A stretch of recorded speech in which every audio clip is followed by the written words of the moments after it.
The end of the 19th century was a great time to be a physicist. In 1893, Victor Schumann discovered vacuum ultraviolet radiation. In 1895, Wilhelm Röntgen discovered X-rays. In 1896, Henri Becquerel discovered radioactivity. And in 1897, J.J. Thomson discovered electrons, showing that they were the main constituents of cathode rays. 4 major new phenomena were discovered within a decade, and this created the expectation that more were just around the corner. In comes Professor of Physics at the University of Nancy in France, Prosper René Blondlot. Professor Blondlot, like many of the physicists of his day, was studying electromagnetic radiation. Blondlot was a well-respected member of the scientific community. He was one of the 8 physicists who were corresponding members of the French Academy of Sciences and was awarded the Academy's highest prize, the Gaston Planté Prize, in 1893 and the Lacaze Prize in 1899 for his work on electromagnetism. His attempts to study the speed of electromagnetic radiation were commended by Nobel laureates J.J. Thomson and Henri Poincaré, who had been nominated an astounding 54 times for the Nobel Prize between 1904 and 1912, since he could be nominated multiple times in the same year. In essence, Blondlot was a highly respected physicist at the forefront of his field. After the discovery of X-rays in 1895, Blondlot began investigating whether those X-rays behaved more like particles or as electromagnetic waves. This was still 3 decades before Einstein's wave-particle duality theory became widely accepted among scientists. In 1903, while trying to polarize X-rays, Blondlot discovered a new form of electromagnetic radiation. He had perceived changes in the brightness of an electric spark placed in an X-ray beam, which he photographed, and he later attributed this change in brightness to a novel form of radiation, naming it N-rays, for the University of Nancy.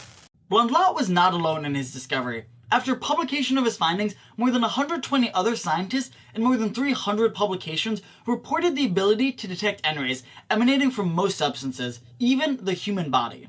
Most researchers of the subject at this time detected the change in light by staring at a dim phosphorescent surface. A phosphorescent surface is one that emits visible light after being struck by radiation. 2 other prominent scientists, with names I'm not going to try to pronounce, even claimed the discovery as their own, forcing the French Academy of Sciences to step in and decide who truly discovered it first. The only problem? N-rays weren't and aren't real.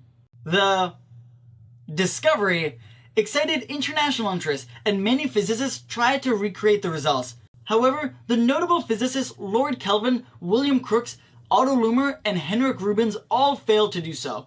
After failing to reproduce the experiment, Robert W. Wood, an American physicist who was a pioneer in the field of infrared and ultraviolet photography and had gained a reputation as a popular debunker of nonsense during the period, was invited by the British journal Nature to travel to Blondlot's laboratory in France to investigate further.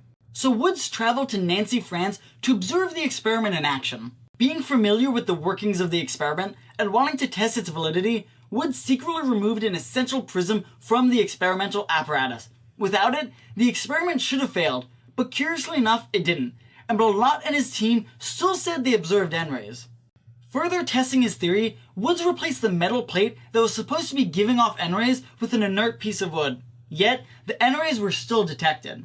Upon his return to America, Woods published his findings in the journal Nature, suggesting that N-rays weren't real, and that the scientists involved were recording data that matched their expectations. There's reason to believe that Blondlot in particular was misled by his laboratory assistant, who personally confirmed all of his observations. Kind of like a yes man.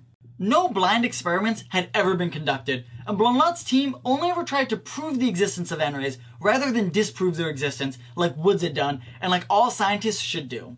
Within a year, no one outside of Nancy believed in N-rays, although it's reported that Blondlot still believed in them in 1926, shortly before his death. It turns out, nearly identical properties of an equally unknown form of radiation were reported more than 50 years prior by multiple physicists. In fact, some of the scientists on Blondlot's team were even aware of those previous findings, although it's not clear whether Blondlot himself was personally aware of it. Today, the N-ray debacle is used as a cautionary tale among scientists on the dangers of errors introduced by experimenter bias. Without knowingly lying, sometimes expecting to see something can trick your mind into actually seeing it, especially when you're relying on qualitative analysis rather than quantitative data. I hope you enjoyed this episode of Everything Science, and if you made it this far in the video, you probably did. If you did, make sure to like and subscribe so you stay up to date on all our future episodes. And if you have an idea for something you want us to cover in the future, be sure to leave that in the comment section down below. And remember, there's always more to learn.